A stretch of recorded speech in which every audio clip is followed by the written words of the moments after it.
అందరికీ హాయ్ అండి. ఈరోజు సఖీ వంటగదిలో కాఫీ టీలకు బదులు ఇది రోజు ఒక కప్పు తాగారంటే చాలా మంచిదండి. ఎముకలు బలపడి గుల్లబారకుండా ఉండటానికి చూస్తుంది. మెయిన్గా 40 వచ్చిన ఆడవాళ్ళు అయితే ఖచ్చితంగా తీసుకోవాలండి ఇది.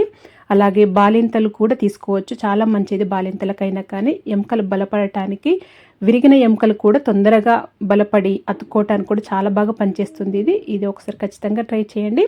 పొయ్యి పైన నేను కడాయి పెట్టుకొని ఒక 1 టీ స్పూన్ వరకు నెయ్యి వేసుకున్నాను. వేసుకొని ఇది గోందు లడ్డు గోందండి. ఈ గోందు కటీర కాదు, ఇది లడ్డు గోందు తీసుకోవాలి. తీసుకొని 1 టీ స్పూన్ వరకు ఒక 7-8 క్రిస్టల్స్ వేసుకోవాలి.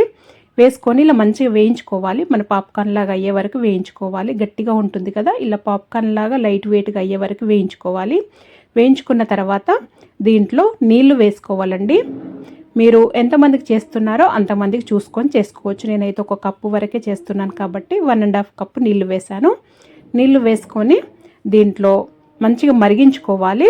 ఆ గోంద అనేది పాప్కార్న్ లాగా అవుతుంది కదండి, అదంతా నీళ్ళల్లో మంచిగా తొందరగానే మెల్ట్ అయిపోతుంది. అయిన తర్వాత ఒక 5 మినిట్స్ వరకు 5 నిమిషాల పాటు మరిగించుకోవాలి. దీంట్లో మీరు మామూలుగా కావాలంటే చక్కెర వేసుకోవద్దండి, హనీ అయినా వేసుకోవచ్చు. మీకు స్వీట్గా కావాలంటే నేనైతే కొద్దిగంత ఉప్పు వేస్తున్నానండి, కల్లుప్పు వేస్తున్నాను. 2 కల్లుప్పు వేస్తున్నాను.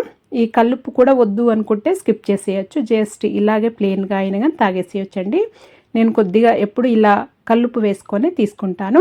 మీరు స్వీట్గా కావాలి అంటే కొద్దిగా హనీ అయినా వేసుకోవచ్చండి సర్వ్ చేసుకునేటప్పుడు. ఇలా నీళ్లు వేసుకొని ఇలా ఉప్పు వేసుకున్న తర్వాత ఒక 5 నిమిషాల పాటు మరిగించుకుంటే సరిపోతుందండి. 1 కప్పు అయ్యే వరకు మరిగించుకోవాలి, సరిపోతుంది.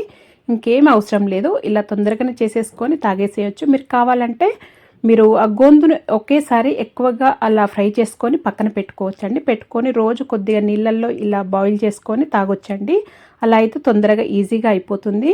ఒకేసారి అలా ఫ్రై చేసి పెట్టుకుంటే ఇలా వేడివేడిగా సర్వ్ చేసుకుంటే కాఫీ టీలకు బదులు ఇది తీసుకుంటే చాలా మంచిదండి. ఖచ్చితంగా ట్రై చేయండి. మీరు కావాలంటే దీంట్లో లెమన్ అయినా పిండుకోవచ్చండి. ఇలా ప్లెయిన్గా అయినా కానీ బాగుంటుంది. లెమన్ కూడా పిండుకోవచ్చు, మీ ఇష్టము. నేనైతే ఇలా ప్లెయిన్గానే తీసుకుంటాను. మీరు కూడా ఒకసారి ఖచ్చితంగా ఈ విధంగా ట్రై చేయండి. ఇది బాలింతలు కూడా తీసుకోవచ్చు. ఎముకలు గుల్లబారకుండా బలపడటానికి చాలా బాగా పనిచేస్తుందండి. 40+ మహిళలు అయితే ఖచ్చితంగా తీసుకోండి. మరి మీరు కూడా ఒకసారి ఈ విధంగా ట్రై చేసి మీకు ఎలా వచ్చిందో నాకు తెలియచేయండి. మీకు కనుక ఈ వీడియో నచ్చినట్టయితే లైక్ చేయండి, షేర్ చేయండి, సబ్స్క్రైబ్ చేసుకోండి. Thank you for watching.